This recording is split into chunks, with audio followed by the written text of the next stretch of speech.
O programa Saúde em Foco está de volta.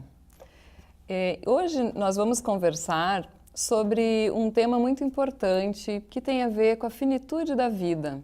Alguma vez você já parou para pensar sobre o que gostaria que fosse feito caso você viesse a ter uma doença terminal?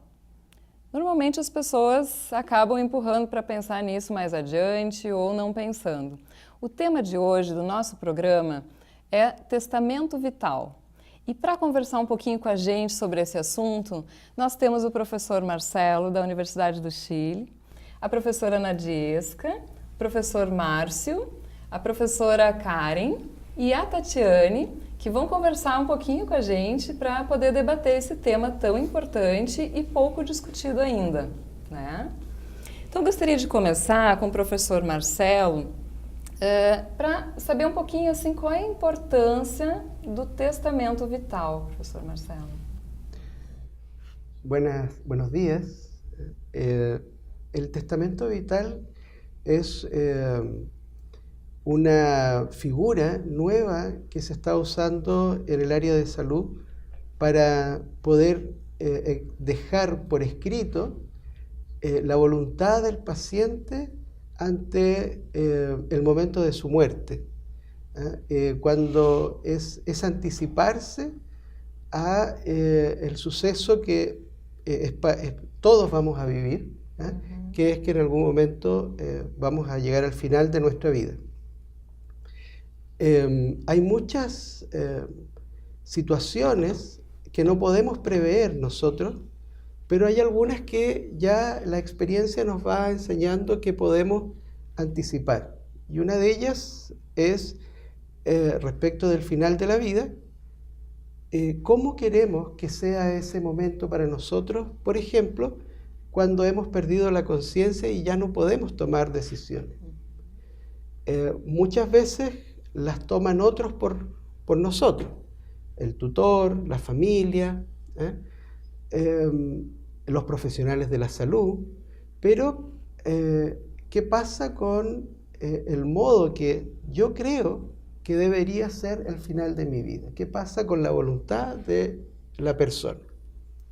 Entonces lo que busca este instrumento es poder recoger esa voluntad. Y los motivos pueden ser varios. Uno de ellos es que tú quedes en un estado vegetal y te mantienen vivo a través de una máquina, un respirador, por ejemplo. ¿Tú quieres vivir en esa situación o tú consideras que eso no es digno? Y así van suscitándose otros temas donde la persona es la que va a padecer eso, es la que va a estar en esa situación. Por lo tanto, el testamento vital busca dejar manifestada la voluntad respecto de esa situación. El testamento vital ayuda a tomar la decisión al personal de salud, a la familia. Es un testamento que se hace ante por lo menos en Chile, tendría que ser ante un notario que se llama, que son abogados especializados para ser testigos de fe respecto de un documento. Que validar. Claro, que sea válido. Aqui no Brasil, a gente tem um documento que está regulamentado, que está dentro de uma resolução do Conselho de Medicina, né, que é chamado Diretiva Antecipada de Vontade, e que tem, então, a ver, que é relacionado, né, ao testamento vital propriamente dito. E eu queria saber quanto aos aspectos jurídicos dessa declaração de vontade do paciente terminal, Tatiane. Tu podia falar um pouquinho para a gente? Sim, bom dia. Inicialmente, acerca disso, é importante destacar a terminologia do testamento vital. Por quê? Porque há uma confusão no que tange ao termo utilizado no ordenamento jurídico, que é o testamento, negócio jurídico unilateral utilizado geralmente para transmissão de patrimônio, e o testamento vital. São duas coisas diferentes. A semelhança que há entre os dois é que ambos devem ser realizados por uma pessoa capaz e em pleno uso de suas capacidades mentais. No entanto, o testamento do ordenamento jurídico, ele tem eficácia causa mortis. Ele produz efeitos depois da morte da pessoa. Diferente do testamento vital, que ele produz efeitos justamente no que tange a vida da pessoa e a saúde da pessoa. A primeira lei a falar sobre o testamento vital surgiu em 1990, uma lei norte-americana de autodeterminação do paciente terminal.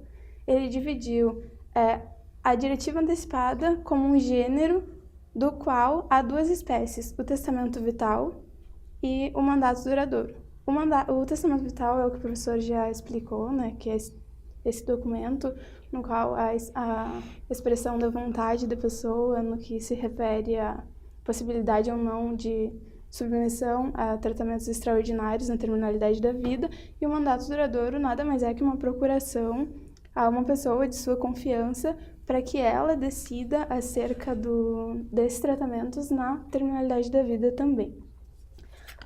No Brasil, ainda não há legislação específica, infelizmente, né, esse tema é pouquíssimo comentado.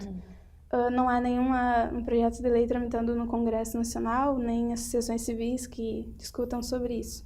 Há apenas a Resolução 1995 de 2012, que é do Conselho Federal de Medicina, que a prof. já falou, que ela surgiu justamente pelos avanços tecnológicos na área da medicina, que foram fazendo com que o prolongamento da vida fosse cada vez mais comum, né? Porém, essa resolução ela não tem força de lei, e isso acaba gerando muita rejeição, tanto por parte da população em si, quanto por parte de alguns magistrados também, quando eles vão decidir acerca do testamento vital. No entanto, nós vivemos em um Estado democrático de direito, né, teoricamente, e a validade desse testamento ela é possível através da utilização de 3 princípios, que são o princípio da dignidade da pessoa humana, que está no primeiro artigo da Constituição Federal, o princípio da autonomia da vontade da pessoa, que está implícito na Constituição Federal Brasileira, e também a vedação ao tratamento desumano, que também está no artigo 5º da Constituição Federal. Então, fazer uma leitura de todos esses princípios o exercício da liberdade, que também é um direito fundamental estabelecido na Constituição Federal. Alguns requisitos são que a pessoa seja maior, capaz e que esteja em pleno uso das suas faculdades mentais, como eu já falei anteriormente. Então, é possível fazer esse documento perante um tabelião no cartório de notas de preferência do paciente. Algumas autoras, como a Luciana Dadalto, que é uma das que mais escrevem no Brasil acerca disso, sugerem que as pessoas elas falem para os familiares, falem para os amigos e deixem esse documento também com alguém de sua confiança, para que esse documento ele tenha efetividade quando a pessoa estiver acometido por uma doença grave, né? A eficácia desse documento é até a sua revogação, ele está eficaz. Então, no caso, vamos pensar assim, eu estou bem, estou consciente, estou com minhas faculdades mentais em dia, né? E agora parei para pensar se um dia eu precisar, o que eu quero que seja feito, né? Então, qual é o primeiro passo? Primeiro eu procuro um médico para fazer um documento ou posso ir direto no tabelionato? Como é que seria isso? Pois é, os autores... autores... Pelo que eu entendi da resolução do conselho, faria junto com o médico. O médico explicaria quais são as ações que poderiam ser feitas ou não, né? Alguns autores, como Luciana Dadalto, eles trazem a possibilidade de tu juntar uma equipe multidisciplinar, como um psicólogo, um médico, as pessoas que te falem acerca daquilo, das consequências daquele testamento, né? E tu possa fazer isso num tabelião tranquilo, assim. Até porque exige um conhecimento técnico, né? Exatamente. Porque... Tipo assim, o que implica ficar no respirador? Exato. Né? Isso causa dor? Que tipo de reações fisiológicas? O que isso vai causar? Eu vou precisar estudar primeiro, me inteirar para decidir. Não pode ser uma decisão feita sem fundamentação, né? De conhecimento e embasamento em relação ao que pode ou não ser utilizado nesse momento, né, terminal. E para isso, para a gente poder pensar sobre tudo isso, né, e decidir, a gente tem que estar bem, né? Mas eu queria escutar um pouquinho o professor Márcio, assim, sobre em quando tu acha que é o momento de poder pensar sobre essas questões, Márcio? Me parece que o momento para nós conversarmos sobre isso, sobre esse tema, que é o tema, talvez, dos temas fundamentais da nossa existência, que é sobre a nossa finitude, em última instância, é quando que as pessoas se sentirem à vontade. O ideal seria que sempre as pessoas pudessem conversar sobre o tema da própria morte quando se sentirem bem e com as pessoas mais próximas para poderem expressar a sua percepção sobre isso. E não só com os mais próximos, talvez com os profissionais também, como vocês estão dizendo, bom, é necessário que haja um conhecimento técnico também. Bom, então por que não conversar sobre esse tema com os profissionais que acompanham? Conversar com a família que está próxima, com os amigos. Porque nós estamos, embora esse tema seja um tema próprio da nossa cultura, que ela enfatiza o individualismo, essa questão, que é a questão do testamento vital, exige que haja outros que também saibam da nossa opinião. Quer dizer, o documento tem essa função, mas eu tenho que deixar para que alguém cuide desse documento também. Então, em que medida que isso deve aparecer? Deve aparecer enquanto eu estou preocupado com o modo como eu serei cuidado numa situação onde que eu já não tenho mais consciência, enfim, as situações que vocês descreveram já. Então, essa é a preocupação. O tema que motiva a conversa pode ser a finitude. Bom, eu vou morrer um dia, eu tenho que pensar sobre isso, nós temos que eliminar esse tabu e poder falar sobre esse tema. Mas em que sentido? Bom, porque eu quero ser cuidado, e nós queremos ser cuidados e nós temos que mostrar como nós queremos ser cuidados. Então, me parece que se nós pensarmos em quando nós nos sentirmos à vontade, mas o ideal é que seja em todos os momentos em que esse tema ele parece ser relevante. Ele não deve ser mais tratado como um tabu, porque isso só dificulta a nossa percepção clara do assunto e dificulta também que nós tenhamos uma compreensão mais técnica das consequências dessa nossa decisão. Uhum. Eu fiquei pensando, assim, quando a gente fala na finitude, na morte, também a gente, quase como quando a gente fala de outras questões tabu, como a sexualidade, né? Bom, que momento a gente conversa com as crianças sobre isso? Porque isso é algo que a gente pode falar naturalmente desde o início, né? Bom, se meu filho vai participar de alguns rituais religiosos, alguém faleceu na família, vou levar, não vou levar, vai entrar em contato, não vai? Vamos conversar sobre isso antes que aconteça na família, né? E para que isso seja mais natural.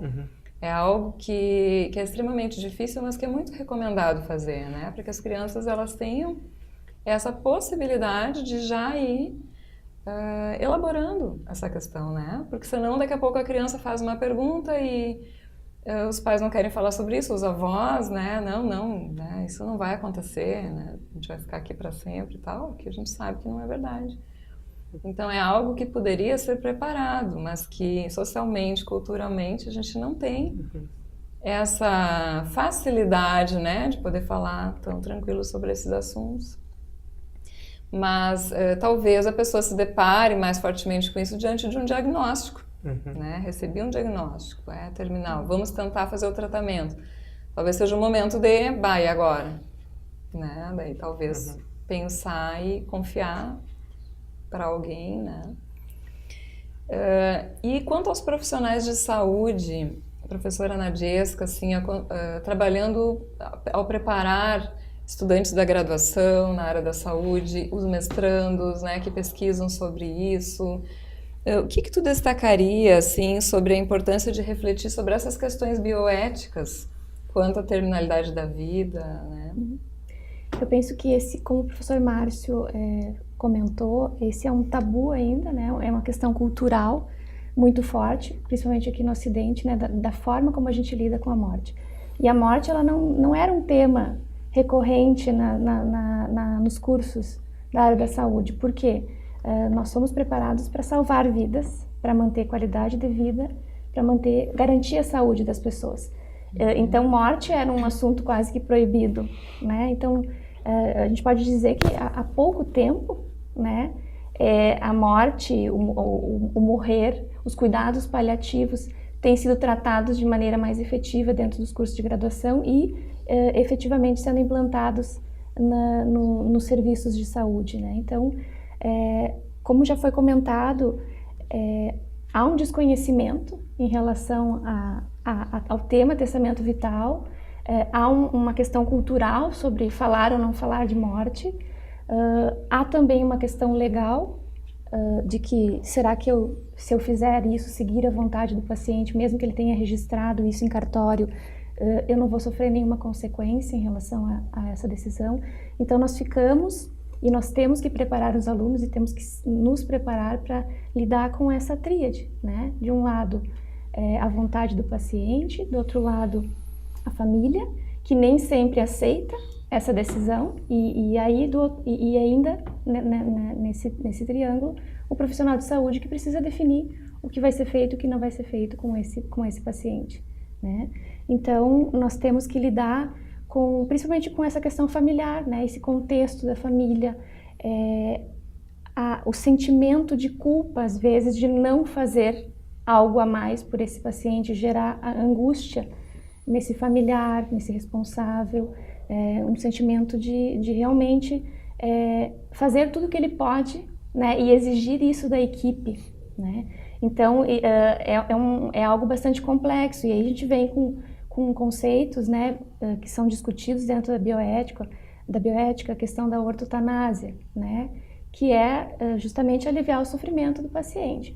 Mas se a gente pensar como familiar, né, esse é um conceito teórico, né, a ortotanásia, os cuidados paliativos vão ser garantidos, mas não se vai prolongar a vida dessa pessoa. Mas e se eu for um familiar, como que eu vou me colocar diante dessa situação? Que nem tu estava falando, né? Eu posso não pensar nisso ao longo da minha vida, mas quando chegar o momento que algo acontecer comigo, ou alguma doença crônica, degenerativa, um estado terminal, chegar na minha vida ou na vida de um familiar, como que eu me comporto diante disso? Então, esse preparo dos profissionais ainda, eu vejo como incipiente. Eu acho que ainda falta muita coisa, principalmente na questão prática. Na teoria, a gente tem muitas coisas, mas na prática, eu acredito que a gente ainda tem que avançar muito nesse sentido. E no sentido também mais integrado, interdisciplinar, né? De poder discutir com outras áreas. Exato. Né? Eu queria escutar um pouquinho, a professora Karen tem algumas experiências, assim, né? De vivência em UTI e tal, vivência prática. Queria, professora Karen, e depois também abro para os demais, assim, se você podia relatar algumas situações, ou no geral, assim, que acontecem, né, e que angustiam em relação a essa questão. Dentro do serviço de saúde a gente vivencia bastante, né, essas questões, essa fase, principalmente dentro da terapia intensiva. Normalmente quando o paciente tem a vontade de que nada seja feito, ele manifesta de alguma forma, talvez não de forma escrita e registrada, mas de uma forma mais informal para a família, e naquele momento a família se manifesta, né? Ou ele nunca se manifestou e a família chega a um ponto que tem que decidir porque não tem mais muito o que se fazer, ou chegou no final mesmo que daquilo ali não sai mais e está gerando muito sofrimento para o paciente e para a família. Então a família tem que decidir, né, sem ter tido essa manifestação do paciente, mas se colocando no lugar dele, né, de como ele estaria se sentindo ou qual seria a decisão dele naquele momento. De forma legal, esse registro, enfim, né, que é o tema hoje, a gente não vivencia, né, no Brasil, em Santa Maria, a gente não vivencia isso, não tem. O que se faz, então, é a assinatura de um termo, né, a família assina um termo optando por não investir mais no paciente, né, não tomar medidas heróicas, vamos dizer assim, no sentido de investir, de tentar reanimação, intubação, enfim, fazer medidas que talvez revertam por um curto período de tempo e que isso vai trazer mais sofrimento para o paciente e talvez também para a família, né, estender um pouco mais. Isso Isso a gente vivencia muito, de uma certa forma comum, né? É complicado dizer, mas dentro da UTI você tem muito isso, né? Você experiencia muito isso, assim, a família tomando essa decisão ou respeitando a decisão que em algum momento o familiar ali, o ente querido, manifestou de que não queria que fosse investido, levado muito adiante, né? Claro que não se desliga nada, né? Espera o andar das coisas, talvez de uma forma mais lenta, alguns mais rápido, mas não se investe mais, né? Não toma mais medidas para tentar desfazer ou reverter ou retardar mais um dia, mais 2. Isso não. Então respeita-se a vontade da família e às vezes do próprio sujeito, né? Enfim, do paciente. O fato é que se não houver nenhuma manifestação formal, né, isso diminui as chances desse paciente ser levado em consideração, né, como no caso de doação de órgãos, que também é um problema, né, relacionado a isso. Porque se a gente for pensar quantas vezes o paciente deixa claro para a família, escreve isso em algum lugar, mas na hora o que vale é a declaração familiar. A gente tem, aqui no Brasil, tem lei dizendo isso, que vale é que os familiares declararem. Né? Então, daí a gente acaba voltando à questão anterior, que é a conversa daquele familiar, deixar claro para sua família qual é o desejo dele, né? E tentar ser respeitado, porque isso vai fazer parte também de como aquela família funciona. Né? A gente percebe que essa vontade, ela se manifesta quando o paciente sabe que tem alguma doença que é terminal, né? Normalmente, que nem tu comentaste antes, né? A gente não para pensar isso ao longo da vida e às vezes nem quer pensar nisso ao longo da vida, apesar de ser a certeza, né? Então, essa vontade normalmente a gente percebe nos pacientes e na família de um sujeito que tem alguma doença terminal mesmo, uma neoplasia, alguma coisa que realmente assim, não tem a volta, vamos dizer assim, né? Nós vamos fazer um breve intervalo e já voltamos.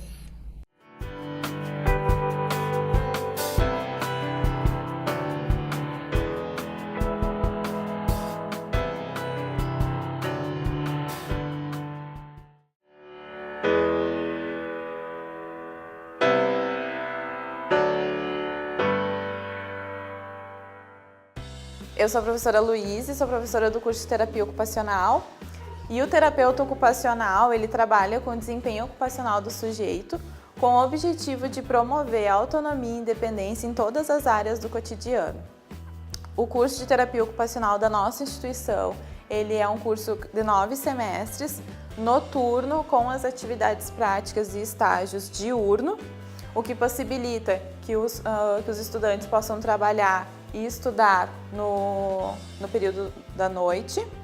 O curso conta com ótimos laboratórios e com equipamentos de excelência. E as áreas de atuação do terapeuta ocupacional, atualmente a profissão está em ascensão, o profissional tem sido reconhecido cada vez mais no mercado de trabalho, que tem proporcionado a abertura de mais vagas. Atualmente, os principais setores de empregabilidade são os concursos de prefeituras, as APAES e os atendimentos particulares e domiciliares. Eu sou a Sandrine Bevilacqua, acadêmica do curso de terapia ocupacional. Aqui na instituição nós temos ótimos laboratórios onde a gente consegue ter um contato maior com o paciente, para conseguir desenvolver o que a gente aprende nas aulas teóricas em sala de aula. Eu entrei no curso sem saber muito bem do que se tratava a terapia ocupacional, que é uma dúvida que eu tinha, e durante as aulas eu consegui entender melhor o que é o curso e me descobrir na profissão, me encontrar no que era isso que eu realmente queria. O curso de terapia ocupacional é um curso muito gratificante. Eu não sou profissional ainda, mas durante as práticas e os estágios, poder ver o paciente desenvolver, poder ver que tu está ajudando o paciente é algo muito gratificante, que faz a gente se sentir muito bem.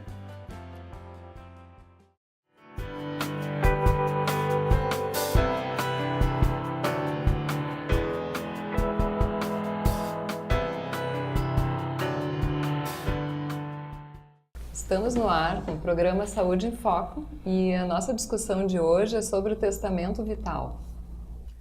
Bem, nós estávamos falando então de algumas experiências, né? A professora Karen estava contando, assim, eu gostaria de escutar um pouquinho sobre as experiências lá no Chile, professor.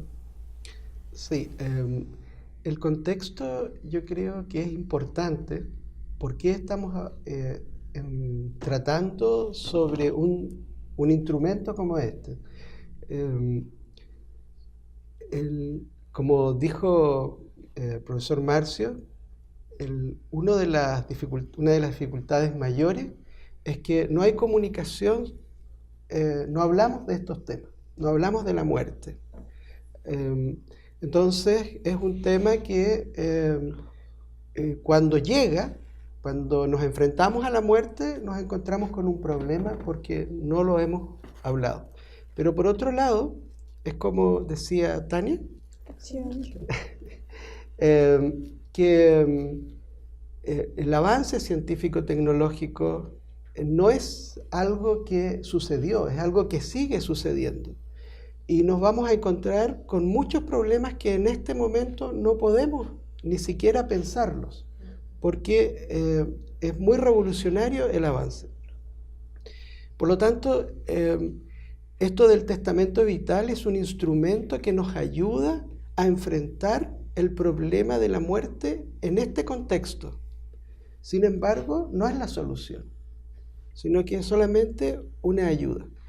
Y lo que comentábamos hace un momento, en muchos casos no los podemos anticipar.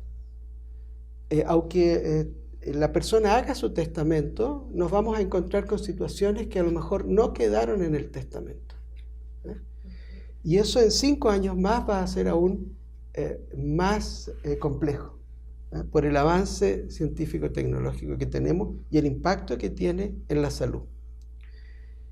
En Chile, nosotros estamos muy atrasados en la legislación, muy atrasados. La legislación chilena, desde el punto de vista de la definición de conceptos, ocupa definiciones de hace más de 20 años, que hoy en día están obsoletas. De hecho, los bioeticistas no hablamos de ciertos conceptos que todavía se siguen ocupando en la legislación chilena, como por ejemplo, cuando se habla de eutanasia directa, indirecta, pasiva o activa, todas esas nomenclaturas hoy en día no se utilizan en bioética porque llevan a confusión. Es muy difícil establecer qué es una cosa y la otra. Hoy en día definimos los actos en sí mismos, es decir, la eutanasia es respecto de cierta acción que va a provocar directamente la muerte de una persona, de un paciente. Sin embargo, existe la sedación terminal, que es quitarle la conciencia a una persona, eliminársela, para que no perciba el dolor y el sufrimiento que una enfermedad le puede estar causando y no hay manera de controlarla. Pero así hay otras, como es la limitación del esfuerzo terapéutico o adecuación del esfuerzo terapéutico, y que es otra técnica que es muy variada, que va a depender de cada paciente y de las posibilidades que tenga el centro asistencial también. Por lo tanto, requerimos nosotros en Chile tener una legislación que esté actualizada.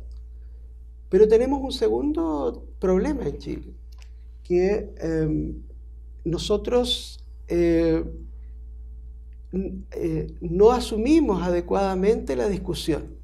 Estamos llevando la discusión solo en una dirección, que es la eutanasia. Y estamos reduciendo el campo de acción del testamento vital a si es que me aplican o no me aplican la eutanasia cuando yo esté en una situación grave, compleja al final de la vida. Eso, a mi entender, es un error. Y eso lo podemos ver ya en los países en que llevan varios años, en que han asumido el testamento vital, porque es muy amplio las posibilidades que te da. Así que nosotros en ese sentido estamos atrasados. Hoy día, el día de ayer se aprobó en la Cámara de Diputados que se pueda legislar sobre este tema, pero lo hace directamente en la eutanasia, no lo hace en relación a otras posibilidades. Lo que, a mi juicio, eso es muy limitante. Ok.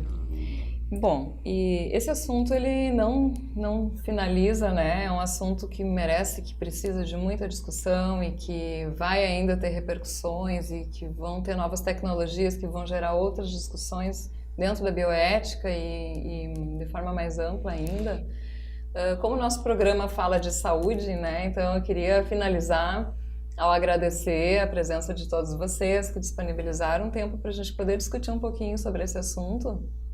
Poder finalizar dizendo que é possível a gente discutir a saúde no final da vida, quer dizer, discutir os cuidados paliativos, o que se pode fazer para que se tenha uma boa morte, né? E que isso é muito importante poder discutir. Acho que o testamento ele faz a gente mexer em todos esses valores, em todos esses desejos, né? E as questões sociais, jurídicas, culturais, que ainda merecem muita discussão.